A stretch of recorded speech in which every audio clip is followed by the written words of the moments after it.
come join us. Come to see us on Hamilton Radio, and you're going to learn things that are going to blow your mind. Go to 30 seconds countdown. We'll be right back.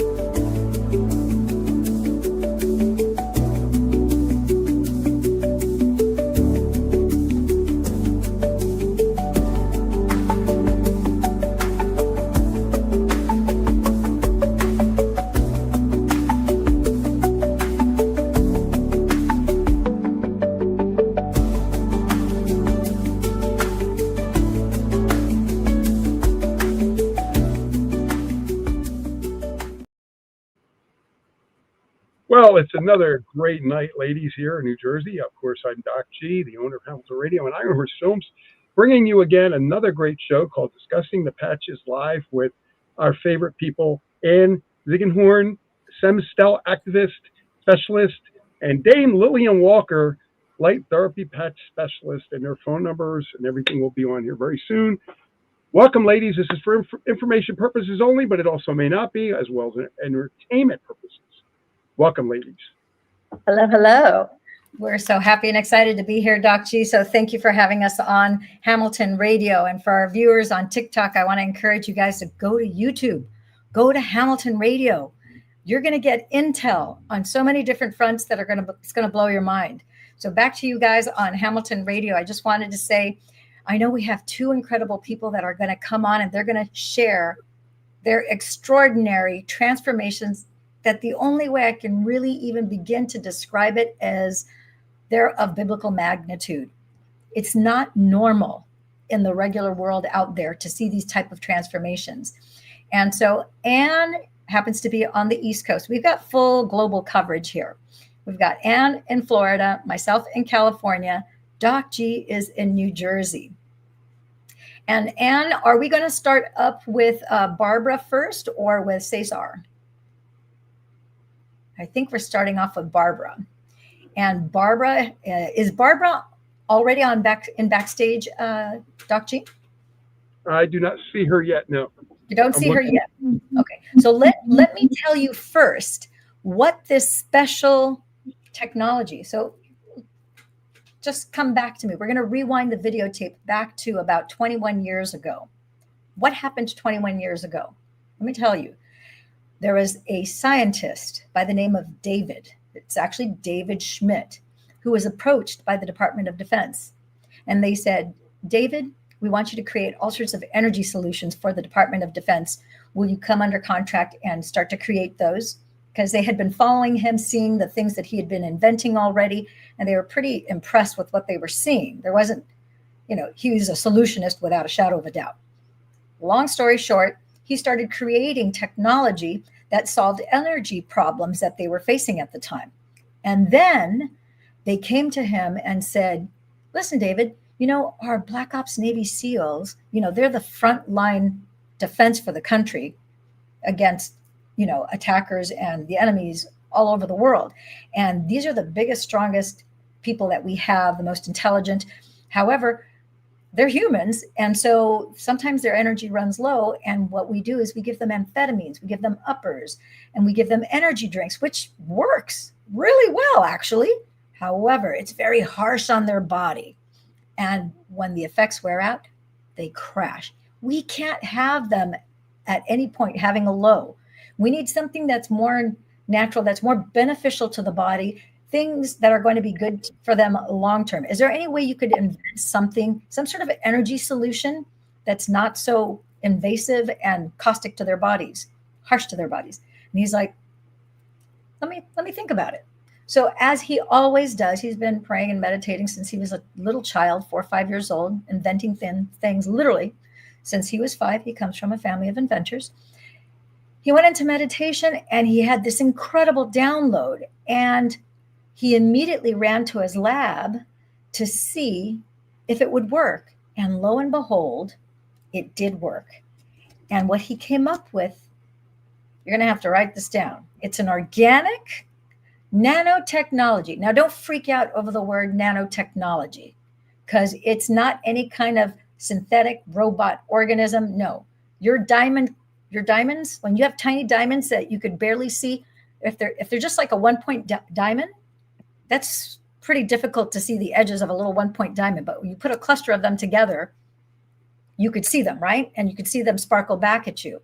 Crystals are a nanotechnology because they behave like mirrors. If you take a flashlight and you shine it on diamonds, which are crystals, it's going to bounce back to your eyes, and you're going to see the reflection of the prism back to your eyes. Well, this is an organic nanotechnology that uses not light from outside. You're the battery that operates this little device. And this is the technology that we're talking about that's so powerful. So this technology was created for the Black Ops Navy SEAL.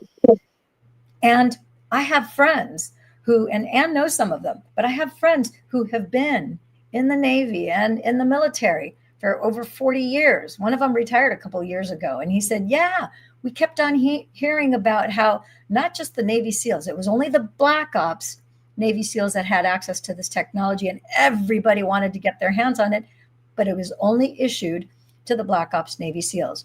So fast forward, 2004, 9/11, all that chaos happened, and it was a divine blessing and intervention because the Department of Defense said, hey, we want you to create energy solutions that are weaponry against foreign attackers. And David said, wait a minute, no, I don't take lives. I help save lives. So I'm going to have to say no to this. And he was allowed to end his contract and take all of his intellectual property, this technology, and that's how he launched this company 21 years ago. We're celebrating 21 years this month of October. And so now that fast forward to the last Sunday in August. Speaking of a story, how many of you guys have heard of people who have had a stroke? I think every single one of us either knows somebody or knows a relative of one of our friends or family members who suffered a stroke. And we know the typical outcomes of that.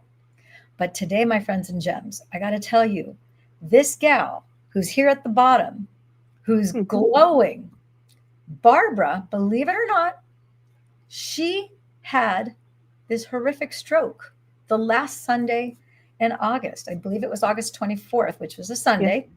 Yeah. Mm-hmm. And then that following week, 5 days later, I flew out to Florida because we were having the Emerald Coast Health Conference. And I didn't expect her to show up to the conference. She was originally planning on working that, but she just, she was literally in the hospital on Sunday and Monday. And so we didn't expect her. We figured we'll have to go visit her and something that's typical, even though we had this technology. And I'm going to hand over, that's called a pregnant pause if you're wondering what I'm doing. Hold on with bated breath. Oh, because we have Barbara Correa. Tell me how to pronounce your last name. Is it Correa? Well, we say Korea, but it's pronounced Correa. Okay, Korea. I got it first the right time.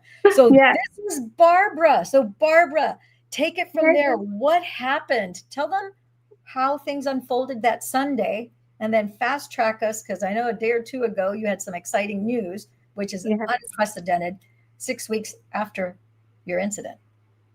Well, it was an interesting morning. I had gotten up and I was ready to go to church, and I really felt like I wanted to start singing with God. And I signed on to my old church group online, and I was singing away, and all of a sudden something weird happened to my voice. I was like, well, that's interesting. So I went to Miguel, my husband, and I said, do you hear something wrong with my voice? He's like, no. I was like, okay, well, I'll go back upstairs. And I wasn't really feeling my best. So I called my friend, Becky, and said, hey, I'm going to have to postpone our get together. She says, what's wrong with your voice? I said, I knew there was something wrong with my voice, but there was nothing else wrong with me. So I was having a hard time figuring out what was happening. So I did call Anne, and I said, Anne, what kind of patches can I put on? And she let me know, and also instructed me to go to the hospital because I'm not that eager to go. And she says, when you go, she says, I'm going to send you a paper, and I want you to bring that with you. So it explains what the patches are. And I did. I get in the car, and I finally get up there, and they checked me in, and I said, I am not taking the patches off, but here, this is what it's about. And, they put it with my paper, and I made sure everybody knew about it. And when I got there, they checked me out, but then they were like, well, we got to do a CAT scan. Well, nobody asked me to take my patches off, so I left them on. And after a while, they came back in. They said, you're leaving. So I'm leaving. All right, I'm going home. And they did ask me about my face one more time. And I said, I think I might have to look at my face. So I went into the restroom, and I did start drooping then. I did not droop when I first left to go to the ER. So when I came back into the room, here's these two ambulance drivers, and they took me to Full Walton Hospital. So, and the reason too was because I needed an MRI, and they didn't have that capability. So I went over to the hospital, and I had to stay the night. So they came in, they checked me, see how I was doing. Then in the morning, they came back and they checked me like, I felt like I was doing a workout, push, pull, grab, I lift my leg, bring my leg down, lift my other leg, bring it down. Same thing with my arms. And the one doctor looked at me. He says, you're as strong as an ox. I said, well, could you pick something cuter that I could have been as strong as, but they kept testing me for my strength ability. And you could just see this question mark in their face. But, I let them do their thing. So they did do the MRI that day, and they did see that I had a stroke. And by then you could hear it really in my speech. And since you guys really know me, you know how much I love to talk. And I was really sad, because that was affecting my personality. Mm-hmm. Yeah. And Definitely. so, yeah, so I was really, really worried. And, but they got the CAT scans done, and they got me the next day. They let me out, and I had a little bit of weakness as far as writing and in my speech. And the crooked smile. I was like, oh gosh, I'm going to live the rest of my life looking like my father when he had his stroke. But he had it in his 80s. I had mine at 55. So I'm pretty young for having a stroke at this age. And but then you came down. Oh, exciting, times I can't miss out. So I went and visited everybody at the festival. I'm going to interrupt real quick. Expo. So Barbara lives in Fort Walton Beach, Florida, where I live, and Lillian flew out from California. So yes. she's just letting you know that Lillian flew into town. Okay, Yes. Go ahead. Sorry about that. No worries. And so you had mentioned to me that on August 29th, you were going to go to Pepito's. And, I can't miss out on a good time. So even with my cricket smile and my funky little slurred voice, here I come, but I was getting kind of tired. So we discussed, and you took me home, and she says, let me patch you. I'm like, sure, let's do it. So she patched me up my side of my mouth, and I was walking around and slur talking. But then about an hour and a half went by, and I realized my voice was exactly the way it is now.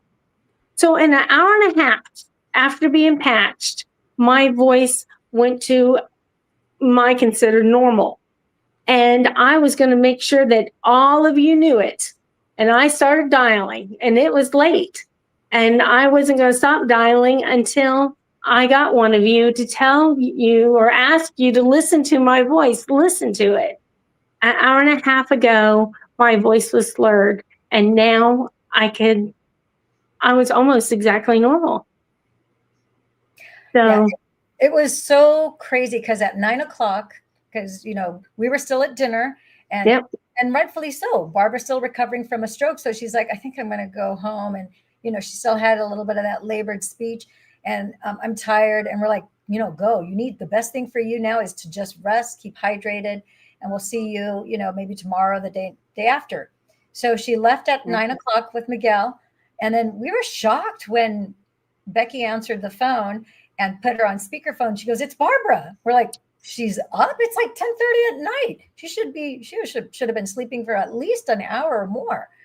And she's like, "You guys, listen to me. I can talk normal." We're like, "Oh my gosh, she's not slurring. It's not slow. It's not," because it was labored earlier that day. Yes. It was like whatever the resistance was, it cleared. And we're like, and she's energetic, and it's 10:30 at night. We're like, oh my gosh. It was so, all of us were like baffled, to be honest. Yes. I mean, it was amazing. Just plain amazing. After that day, I have to tell anybody who will listen to me, I tell them about it. Yeah, it is an incredible story. And that was 5 days after her stroke. Yes. 5 days. Not 50. It was 5 days later. So let's fast forward 12 days after your stroke. Yes. Lillian, I'm going to interrupt just for a minute. She has a function in 10 minutes and we only have 10 minutes left. Okay. So let's just fast forward. I'm just going to do a mic drop, so to speak.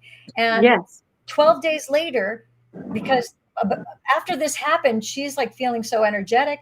She started talking to all of her friends and saying, "Hey, why don't you come over to my house next Friday?" She had asked us the following day. She's like, "Hey, if I invite a group of people, would you be able to come over and share about the patches?" And we're like, "Are you sure you're feeling up to it?" She's like, "Oh, absolutely." So she had like 25, 26 people that Friday. She hosted in her home it was incredible. You'll see videos of it because we did video it and we did post on Facebook. We did lives and so forth. Really quite extraordinary. And the rest is history. So just the last thing, Barbara, would you tell them what they told you last week? Because it's just 6 weeks after your stroke. And what did they just clear you from that you can now go do? I can now go back to work. And if you know me, I can't stay still. So I am excited that on November 2nd, I will be returning to work. Granted, it is part-time, but they've already cleared me because we were talking about, how long is it going to take and everything. And I looked it up, and it normally takes about 6 months. It's what I was reading. I didn't confirm that with the doctor, but so I told him, I said, I'm ready to go back. And she did assess everything, and she had it for the 10th of this month. But she said, I just need a little bit longer in order to get the stamina of staying all day. Yeah. And I get released from my occupational therapy next week, which I'm excited. And physical therapy, they only stayed 2 weeks. They were really surprised how strong I was. Isn't it? So, we're so excited. We're continuing to celebrate with you. It's incredible, your restoration and how your body's been able to regenerate so that you have more strength and vitality and keep on moving forward and progressing. So we're going to let you go because we know you have an event that you got to go to. Okay. And I want to say hi to Caesar. Thank you, Brendan Jem. And yes, and now we have Cesar, another incredible story of transformation. Cesar, thank you for joining us here today. Would you First and foremost, hello and God bless y'all. Hey, so happy to see you. Yes. Excited for the update. So tell them what it is that people can't see, because they only see you from the chest up. So they don't know what happened to you 3.5 years ago. Yeah, and I wish I had my assistant here because my wife is usually good about holding the phone, and we could do some little tricks and whatnot and stand up. But I about 3 years, 4 months now, I've been in this wheelchair. And believe me, I am so ready to jump out of this thing. It's no easy feat here, but thank God for help, and the patches and whatnot. Well, And- first, let's just go back, Cesar. Because a lot of people don't know. So you're going to have people on Facebook that may know the story, but then you're going to have people here in the radio show around the world who have no Right. clue what the damage done to you in this accident you had. Yes, the accident. I had some injury to C3, 3, 4, 5, and 7, and I had a fusion also put in on. I think it was 3 or 4, but it was pretty tough. I was in an auto accident. It just my spinal cord, whenever you have an injury like that, it's going to be a while before you recover, and it's just been a tough road. It really has. Not much, just slow recovery process. So where are you? Like your bladder doesn't function. So No. tell them about some of the things that don't function, and then we'll fast forward to being exposed to the patches. Right. Just wasn't able to really move my hands much. A lot of swelling, a lot of tingling pain, like pins and needles, things like that. The bladder issues, of course, the bowel and bladder. That's been one of probably the worst things for me. Or it's kind of I don't know. It makes you feel a certain kind of way mentally, I guess. But I have a lot of stories to tell about the bowel and bladder going, but those are some of the things that have been affected, and of course, just reaching for a cup and things like that. Your hand control, not being able to touch your fingers together and things like that. Now, could you get in and out of the wheelchair by yourself, or in or out of bed? Not yet. But that's what I'm trying to get people to understand. You are bound to a wheelchair or bed. Right. And and I do. I'm sorry, I have to say this. The other day, I couldn't get anyone to help me to go to my exercise rail that I use, and I just went ahead and took my seatbelt off alone, which is not recommended. And I stood up alone, and then I was like, no, I'm going to do it anyway. So I have been trying to push myself to limits, and the energy has just been phenomenal lately. I have had a lot of energy. Oh my goodness! Wait a minute, you did that without your wife being home? Like nobody's there to spot you? Yeah, Gwen got mad. She did. Yeah, I don't blame her. I can't wait on everybody though. I'm sort of like Barbara. I'm not ready to sit down. I've been sitting for 3 years and 4 months. I'm ready to run. Man, and you had some blood work done not too long ago, and can you update that? Yeah, and for the viewers, and anybody who's viewing for Facebook, I haven't really been able to do an update lately, but about a month ago, I went in and did some blood work, and then about 2 weeks ago, I went and got the results. And you were talking about someone flying high. I was so ecstatic. Put it this way.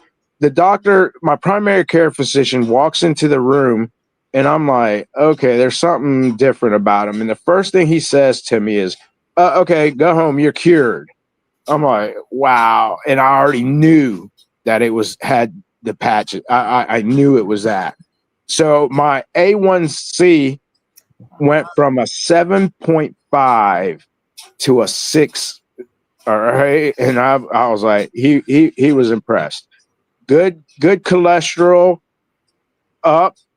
My gabapentin, we had dropped it. We started out at 800, went down to 600, and then that day that we went in to get the test results from the labs that we had done, he's like, well, I mean, how do you feel as far as pain, you know, and the tingling, the gabapentin? And I was like, let's bump it down to 200. So we're down to 200 milligrams. And I'm not feeling, you know, and I'm feeling fine, you know. We also messed around a little bit with the muscle relaxer and whatnot. So, but definitely nothing but improvements still. Wonderful. So that's good. And I mean, I was so stoked. I was, you know, just it's like I don't know, it's like wind beneath some wings or something. I just been flying. I'm like, yay. Yeah. That's so awesome. That is incredibly encouraging. And I've been telling people for the last 3 years that the new definition of happiness is progress. Because when we have progress and we see improvements, even if they're little improvements or they're big, sometimes they're really big improvements, that makes us happy because we're moving, literally, no pun intended, we're literally moving forward.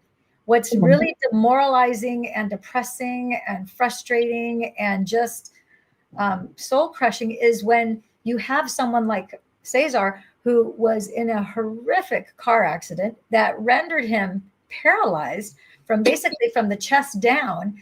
And then you don't see improvement. And you're like, wait a minute, my body has always healed quickly. I've always been athletic. I've always been in good shape.